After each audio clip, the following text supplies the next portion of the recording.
안녕하십니까. 동국대학교 이범수 교수입니다. 오늘은 글 쓰는 방법에 대해서 여러분들하고 1시간 동안 시간을 나눠보도록 하겠습니다. 글 쓰는 것은 요즘 동영상이 대세를 이루고 있는 시대에도 동영상의 뼈대를 만드는 작업이기 때문에 오히려 더욱 중요하다고 볼 수 있습니다. 그래서 글쓰기 전문가 몇 분의 강의 내용을 종합해서 오늘 여러분들에게 소개해 드리도록 하겠습니다. 먼저 첫 번째, 글쓰기의 힘, 디지털 시대의 생존이라는 제목으로 김용석 선생님 외에 여러분들이 만든 한국 출판 마케팅 연구소에서 제작한 내용을 가지고 안내해 드리도록 하겠습니다.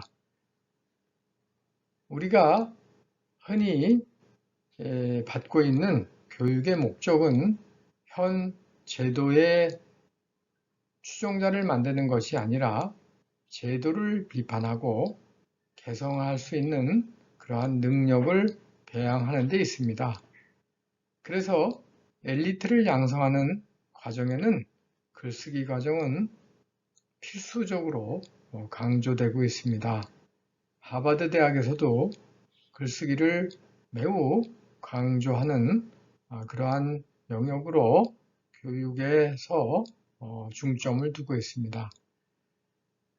그래서 글쓰기는 우리 사람들로 하여금 세상에서 살아남게 하고 이겨내게 하고 행복하게 하게 하는 인류 최고의 핵심 역량이라고 말하고 있습니다. 글쓰기는 사람이 생각해서 만들어가는 과정입니다. 그러나 생각하는 것은 인간의 자연스러운 행위는 아닙니다. 사람은 문제가 발생했을 때 생각하게 되고 또 그러한 과정은 고통스럽기 때문에 결국에는 사람의 생각은 고통을 통해서 얻어진다고 할 수 있습니다. 그래서 일상에서 우리에게 연관된 사사로운 문제에 대해서 골똘히 생각하는 것도 글쓰기의 자원이 될 수 있습니다. 그러므로 독서와 세상에 대한 관철은 생각하는 행위와 밀접하게 연계되어 있습니다.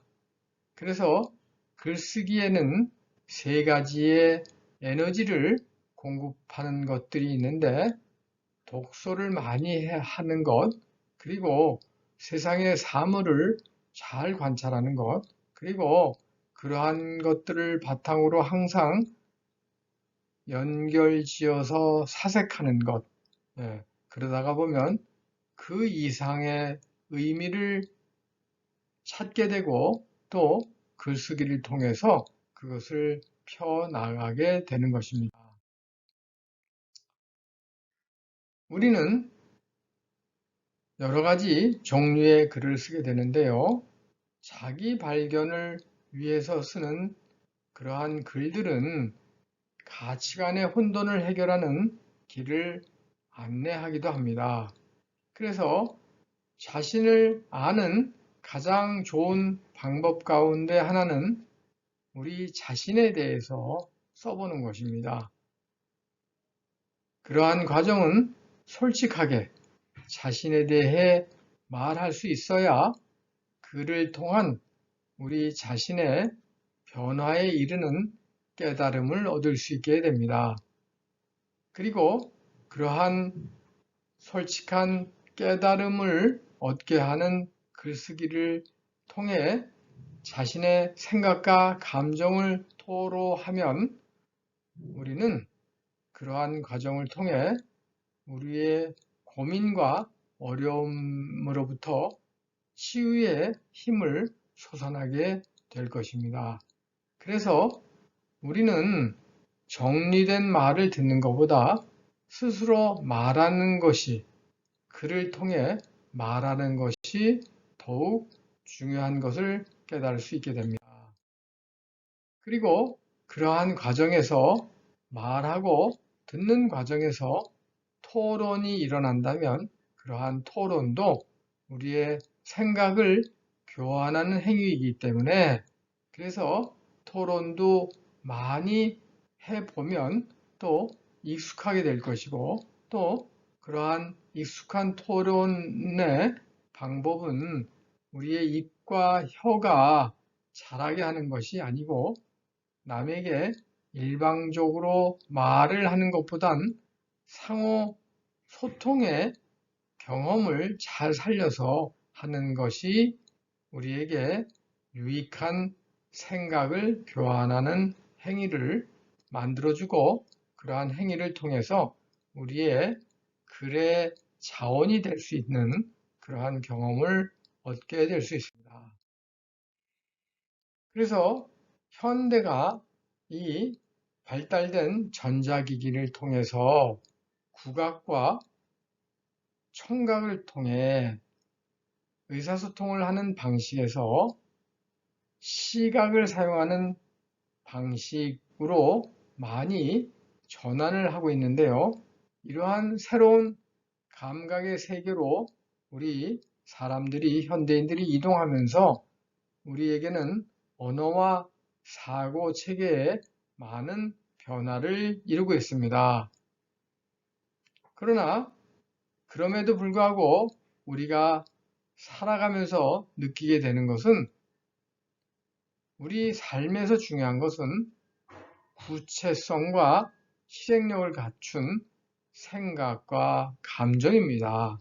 그래서 역시 이러한 생각과 감정을 정리하는 작업인 글쓰기는 우리의 생각뿐만이 아니고 우리의 감정도 논리적인 그러한 틀로 우리를 들어가게 해주기 때문에 매우 우리를 안정스럽게 끌어가게 됩니다.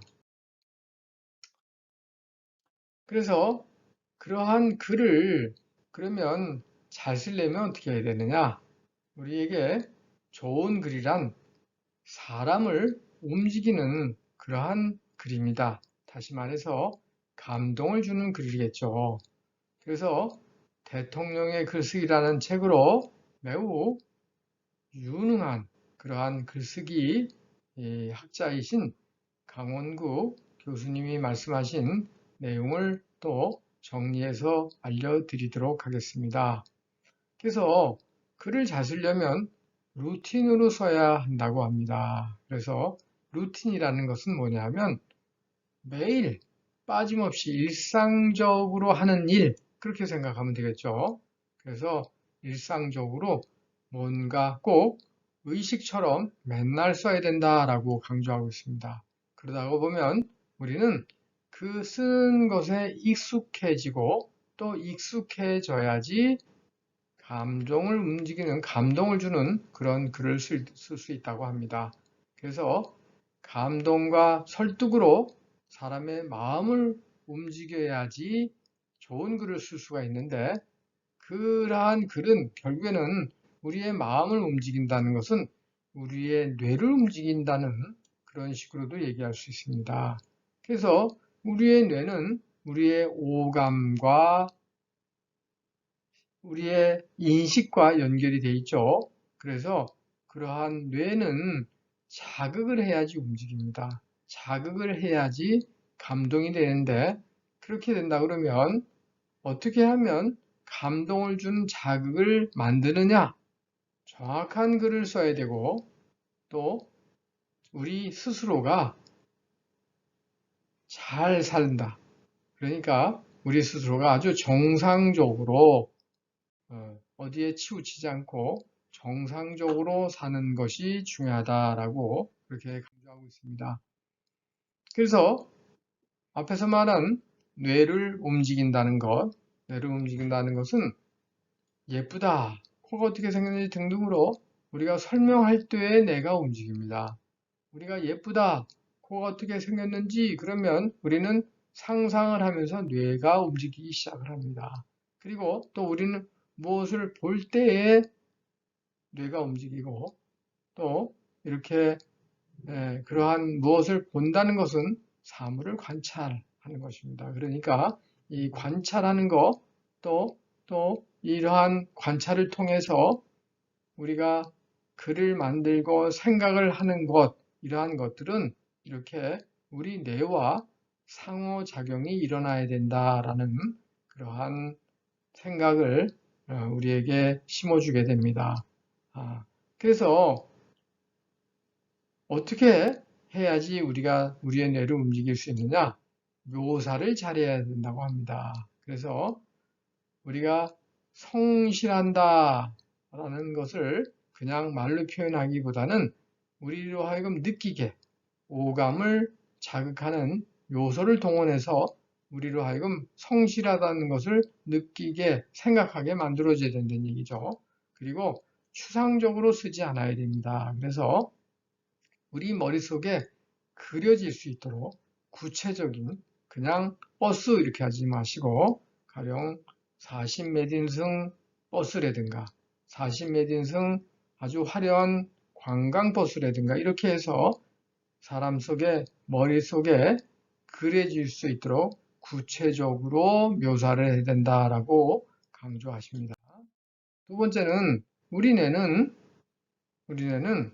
공감이 갈 때 움직인다고 합니다. 그래서 내 심정, 내 처지를 알고 있다고 그렇게 생각이 될 때 우리 뇌는 움직이기 시작한다고 합니다. 그리고 그러므로 우리가 너무 불특정 다수한테 얘기를 하게 되면 아무래도 영역이 넓어서 공감이 일어나기가 어렵겠죠. 그래서 마치 앞에 사람이 앉아 있는 것처럼 생각하면서 구체적으로 대상을 정하고 글을 써야 된다라고 그렇게 얘기하고 있습니다. 그래서 그러한 과정은 사람에 대한 관심이 우리의 마음을 움직이게 하고 또 우리의 움직인 마음이 독자를 움직이게 한다 이렇게 생각할 수 있습니다.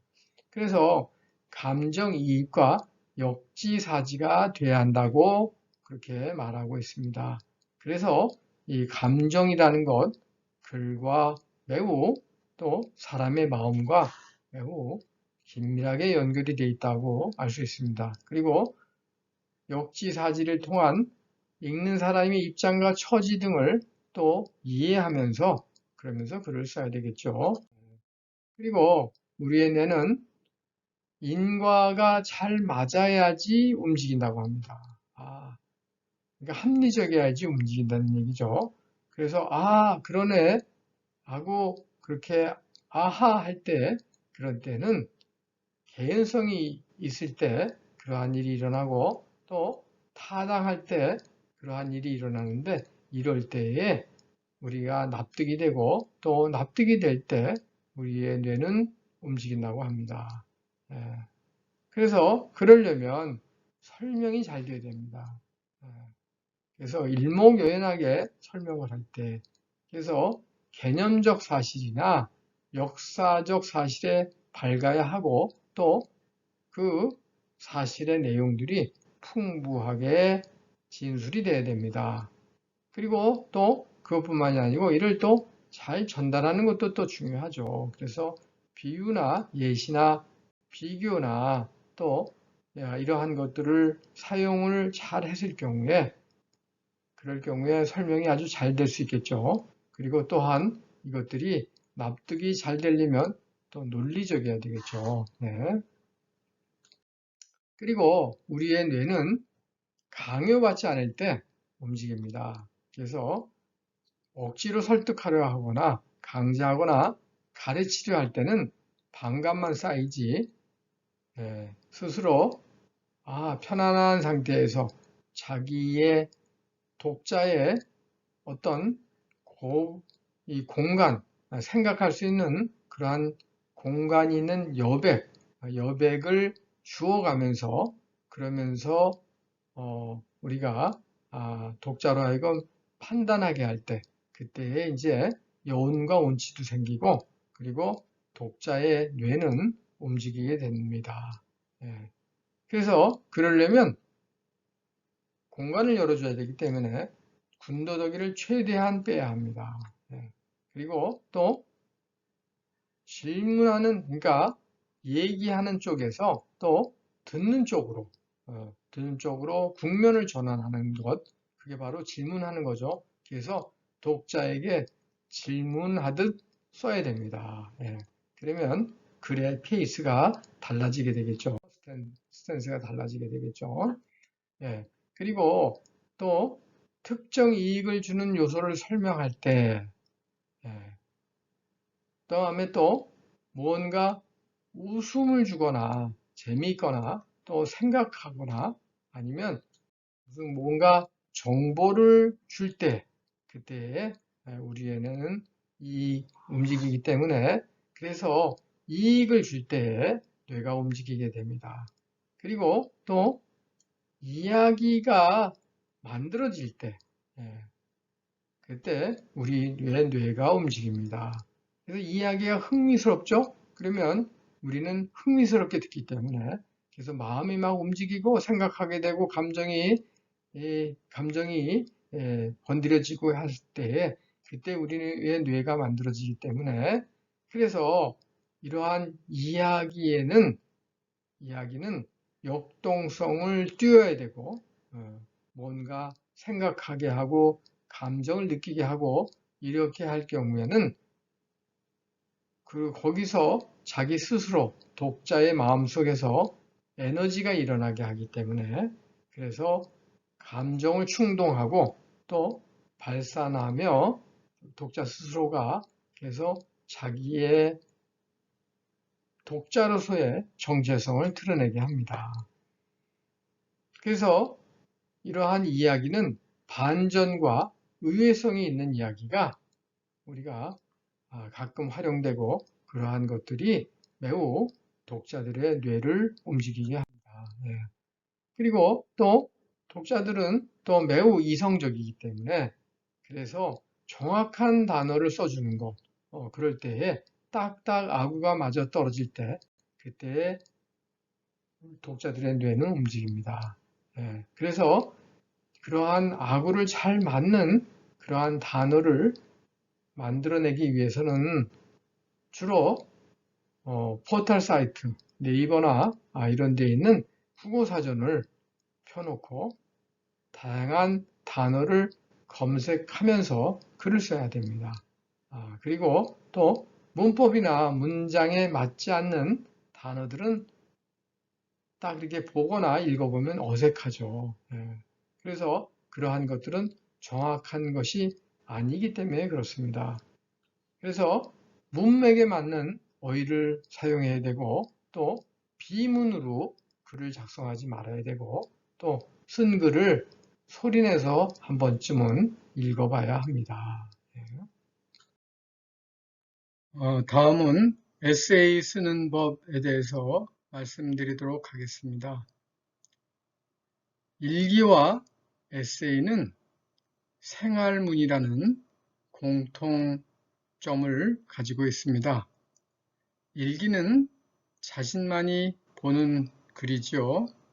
그러나 에세이는 일단 작성이 돼서 외부에 공개를 함으로써 불특정 다수가 볼 수 있고, 또 그러한 불특정 다수를 납득시키거나 공감시키기 위해서는 보편화 및 의미화가 필요한 그러한 내용으로 구성되어야 합니다.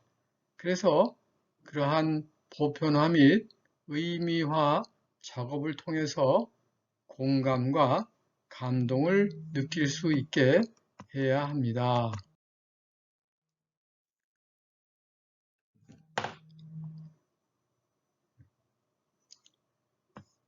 다음에는 공감받는 에세이 구성 방법에 대해서 설명드리도록 하겠습니다. 에세이는 80%가 공감을 중심으로 구성되어 되는 그러한 성격을 가지고 있습니다. 그러한 공감을 일으키는 내용으로 구성되기 위해서는 우선 많은 양의 독소가 그 바탕을 이루어야 합니다. 에세이에서는 많은 캐릭터가 등장하는 경우가 많으므로 타인을 이해하고 공감하는 능력이 에세이를 기술하는 사람에게 필요합니다. 에세이를 통해서 자신의 경험을 드러내는 경우에는 이렇게 많은 불특정 다수 사람들에게 그 의미가 뚜렷하게 드러나야 하고, 그리고 또 그러한 의미가 보편화될 수 있도록 그래야 공감이 일어나므로 그러한 작업들이 매우 중요하게 일어나야 합니다. 그러기 위해서는 세밀한 관찰이 바탕이 된 에세이가 작성이 돼야 합니다. 그러한 에세이의 구성에 대해서 알아보도록 하겠습니다. 그래서 에세이는 보통 도입부는 에피소드가 일어나는 그러한 내용들을 보통 전개하게 되어 있습니다. 두 번째로 에피소드에 대한 자신의 생각과 느낌에 대해서 보통 쓰지요. 그래서 그 에피소드로 인해서 자신이 받은 생각과 느낌에 대해서 전개한 후에 그로부터 도입부와 또 자신에게 영향을 준 내용들을 전개하면서 거기를 통해서 자신에게 어떤 의미가 만들어졌고 또 어떻게 사람들에게 그러한 의미가 일반화될 수 있는지를 거기서 설득하거나 아니면 또 자연스럽게 드러낼 수 있어야 합니다. 그리고 마지막 결론에서는 도입부서부터 일어난 전개된 그러한 내용들이 결과적으로 자신에게 어떠한 영향을 주었다거나 아니면 또 앞으로 어떠한 방향으로 그러한 것들을 적용할지에 대해서 간단하게 언급해 보는 것이 좋은 구성으로 마무리하는 그러한 과정이라고 볼 수 있습니다. 그래서 이 가령 법정 스님의 무소유란 그러한 에세이를 읽어보면 처음에 도입부에서 아주 귀한 난을 소개받은 에피소드로 이야기를 전개하기 시작을 합니다. 그리고 또 그러한 귀한 난을 잘 가꾸기 위해서 방 안에 적정한 온도를 유지하기 위해서 때로는 추위를 참아야 되고 때로는 더위를 참아야 되고 때로는 외출을 자제해야 되는 그러한 자기에게 준 영향에 대해서 구술하면서 전개해 나가게 되어 있습니다. 그리고 난 후 또 이 난을 선물 받고 또 그거와의 그 사이에 일어난 경험들을 자신에게 어떤 의미를 끼쳤는지 또 그러한 일들이 어떻게 사람들에게 인식될 것인지를 한번 거기서 한 걸음 더 나아가서 전개한 후에 그리고 마지막으로 아무것도 갖지 않을 때 비로소 온 세상을 갖게 된다는 것은 무소유의 또 다른 의미이다 라고 자신에게 독백하듯이 말하면서 그러한 결론을 다른 사람에게도 또 소개하는 그러한 과정으로 이렇게 마무리하고 있습니다. 그래서 여기에서 의미화 및 보편화하는 것은 매우 이 에세이에 어떻게 보면 가장 중요한 작업이라고 볼 수 있습니다. 그래서 크게 버리는 사람만이 크게 얻을 수 있다는 말이 있다라는 인용을 한다든가 또 그리고 물건으로 인해 마음을 상하고 있는 사람들에게는 한 번쯤 생각해 볼 말씀이다 해서 독자의 입장으로 또 다른 사람의 입장으로 한번 객관성을 부여해보는 보편성을 부여해보는 작업을 이렇게 시도하고 있습니다. 네 번째, 에세이의 첫 문장을 쉽게 쓰는 법에 대해서 설명드리도록 하겠습니다. 글을 쓴다는 것은 첫 문장을 어떻게 전개해 나가느냐에 따라서 나머지 전체적인 문장의 방향이 설정되기 때문에 매우 중요한 작업입니다. 그래서 에세이의 첫 문장을 쉽게 쓰고 또 보다 독자들에게 감동을 주기 위해서는 몇 가지 패턴으로 대부분 에세이들이 시작하는 그러한 경우들이 많습니다. 첫 번째로 날씨, 환경, 분위기로부터 시작하는 방법이 있습니다. 그래서 설국, 가오바다, 야스나리의 설국에서 첫 문장이 국경의 긴 터널을 빠져나오자 설국이었다. 밤의 끝이 하얘졌다. 종일 휘적휘적 바람이 불었다. 이렇게 언급을 하면서 첫 문장이 날씨나 환경 또 이렇게 춥고 또 어둠에서 빠져나오는 그러한 분위기로 시작하는 그러한 에세이가 있습니다. 그리고 두 번째 방법으로는 특정 사건으로 시작하는 것입니다. 그래서 이 특정 사건을 처음에 올리면서 시작하게 되면 독자들의 주의를 한 번에 끌어모을 수 있습니다.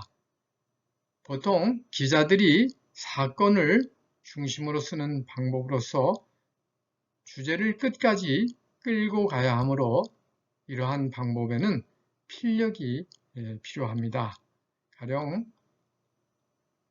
알베르트 까미의 이방인에서 오늘 엄마가 죽었다. 아니 어쩌면 어제 모르겠다. 이렇게 어떤 사건으로 시작하는 방법이 있습니다. 세 번째로 인물의 성격, 외모에 대한 묘사로 시작하는 것입니다. 주인공의 특징이 들어있는 경우가 많죠. 그래서 자신이나 행동, 특징에 대해서 설명하면서 사용합니다. 그래서 토스토옙스키의 지하로부터의 수기에 나오는 나는 아픈 인간이다. 나는 심술궂은 인간이다. 나란 인간은 통 매력이 없다. 이렇게 시작하는 방법이 있습니다. 그리고 네 번째로 정의, 단어의 사전적 의미로 시작하는 경우가 있습니다. 톨스토이의 안나 까라레나에서 행복한 가정은 모두 고만고만하지만 무릇 불행한 가정은 나름 나음으로 불행하다 이렇게 해서 어떤 정의나 사전적 의미를 가지고 시작하는 경우들이 있죠. 결혼은 미친 짓이다. 갑자기라는 부사는 사전적으로 미처 생각할 겨를도 없이 급히라는 뜻을 가지고 있다. 이렇게.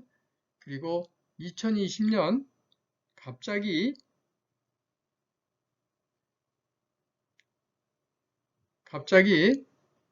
코로나가 시작됐다. 이렇게 시작하는 경우가 있습니다.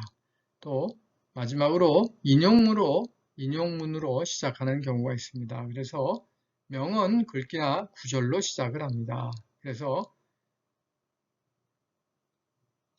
마르텐게르의 귀향이라는 소설에서 시작하듯이 못된 남편을 둔 착한 아내는 아주 상심에 빠진다. 사랑은 많은 것을 할 수 있다. 그러나 돈은 모든 것을 할 수 있다. 이렇게 이러한 글귀나 구절로 이렇게 시작하는 경우가 있습니다. 이상과 같이 에세이는 여러 사람들에게 보여야 하므로 여러 사람들에게 의미를 전달할 수 있어야 되고 또 공감을 일으키면서 그러한 보편성으로 사람들을 설득해야 합니다. 그래서 처음에 그러기 위해서는 처음에 시작을 전체적인 분위기나 방향을 잘 유도하기 위해서 잘 하는 것이 매우 중요합니다. 여기까지 우리가 글을 잘 쓰는 법에 대해서 알아봤습니다. 여러분들 이렇게 여러 가지 글 쓰는 글을 잘 쓰시는 그러한 대가들이 또 대가도 계시고 또 아주 좋은 작가들이 계신데 그러한 분들이 여러분들에게 이렇게 글 쓰는 요령들을 잘 안내해 주셔서 제가 종합 정리해서 여러분들에게 소개해 드립니다.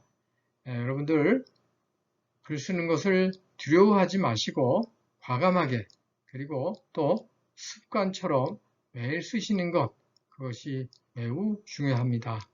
글 쓰는 것, 글을 잘 쓰는 것 그것은 곧 자신에게 평생 아주 중요한 자산이 됩니다. 여러분들 지금부터라도 늦지 않으셨으니까 매일매일 조그만 메모라도 해서 글을 쓰고 또 모아서 나중에 그것을 종합해보고 또 에세이로 만들어 보시기도 하고 또 논문으로 만들어 보십시오. 여러분들에게 점차 처음에는 낯설지만 여러분들에게 매우 중요한 자산이 되리라고 생각합니다. 네, 수고하셨습니다. 이만 마치겠습니다.